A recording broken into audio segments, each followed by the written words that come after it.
Hi friends, welcome to Nallathor Veenai channel. இந்த வீடியோல தட்டப்பயிறு சேர்த்து புளிக்குழம்பு எப்படி செய்யறதுன்னு பார்க்கலாம். சோ நான் ஒரு 1/2 கப் அளவுக்கு தட்டப்பயிரை காலையிலேயே தண்ணி ஊத்தி நல்லா வாஷ் பண்ணிட்டு ஊற வச்சிருக்கேன். இப்போ இத தண்ணி எல்லாம் வடிச்சிட்டு ஒரு குக்கர்ல சேர்த்துக்கலாம். பயர் மூழ்கதை விட கொஞ்சம் அதிகமாக தண்ணி சேர்த்து குக்கர் மூடி போட்டு மூடி அடுப்பில் வச்சு மீடியம் ஃப்ளேமில் ஒரு 4 விசில் விட்டு எடுத்தால் தட்டைப்பயிறு சூப்பராக வெந்து வந்துடும்.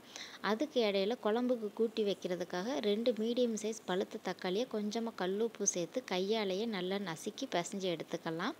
இது கூடவே கொஞ்சமாக சின்ன வெங்காயம், ஒரு பச்சை மிளகாய், சின்ன சைஸில் ஒரு முருங்கைக்காய், 2 கத்திரிக்காய், அப்புறமா ஒரு உருளைக்கிழங்குமே நல்லா வாஷ் பண்ணிவிட்டு குட்டி குட்டியாக கட் பண்ணி வச்சுருக்கேன்.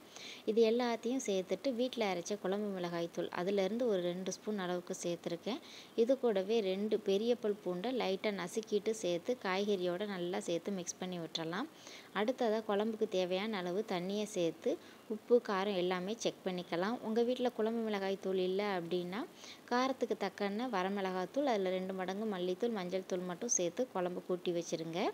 காய்கறி எல்லாம் முக்கால்வாசி வெந்து மசாலாவோட பச்சை வாசனை எல்லாம் போனதுக்கு அப்புறமா ஒரு சின்ன நெல்லிக்காய் சைஸ் அளவுள்ள புளியை தண்ணியில் ஊற வச்சுருக்கேன். அதை கரைச்சி குழம்புல சேர்த்துட்டு புளியோட பச்சை வாசனை எல்லாம் போனதுக்கு அப்புறமா நம்ம அவிச்சு வச்சுருக்கோம் இல்லையா தட்டைப்பயிறு, அதையும் சேர்த்து நல்லா கலந்து விட்டுறலாம். மிக்சர் ஜாரில் ஒரு துண்டு தேங்காவோட 5-6 போல் சின்ன வெங்காயம் சேர்த்து நல்லா மையாக அரைச்சிட்டு அதையும் குழம்புல சேர்த்து நல்லா மிக்ஸ் பண்ணிவிட்டு உப்பு காரம் எல்லாம் செக் பண்ணிவிட்டு தேவைன்னா சேர்த்துக்கலாம். இப்போ அடுப்பை மீடியம் ஃப்ளேம்லேயே வச்சு ஒரு கொதி வரையிலும் நல்லா கொதிக்க விட்டுறலாம். நீங்கள் விருப்பப்பட்டீங்க அப்படின்னா தட்டைப்பயிறு வேக வச்ச தண்ணியுமே குழம்புல சேர்த்துக்கலாம். அப்படி இல்லைன்னா அதில் ரசம் கூட செய்யலாம், ரொம்பவே நல்லாயிருக்கும். குழம்பு ரெடியாகி வந்துருச்சு. இப்போ இதுக்கு தாளிப்பு கொடுக்கணும். அதுக்கு கடாயில் எண்ணெய் சேர்த்துருக்கேன்.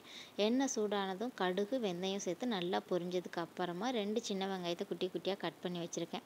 அதையும் எண்ணெயில் சேர்த்து நல்லா முருகி வந்ததுக்கு அப்புறமா 2 கொத்து கருவேப்பிலையை சேர்த்து நல்லா பொரிய விட்டு இறக்கி வச்சுருக்கிற குழம்புல சேர்த்து நல்லா மிக்ஸ் பண்ணி இறக்கிட்டோம் அப்படின்னா நல்லா வாசனையாக சூப்பரான தட்டைப்பயிறு காய்கறி எல்லாம் சேர்த்த புளிக்குழம்பு ரெடி ஆயிரும்.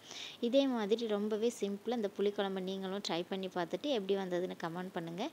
வீடியோ பிடிச்சா லைக் பண்ணுங்கள், ஷேர் பண்ணுங்கள். மறக்காமல் நல்லதொரு வீணை சேனலுக்கு சப்ஸ்கிரைப் பண்ணுங்கள். தேங்க்யூ.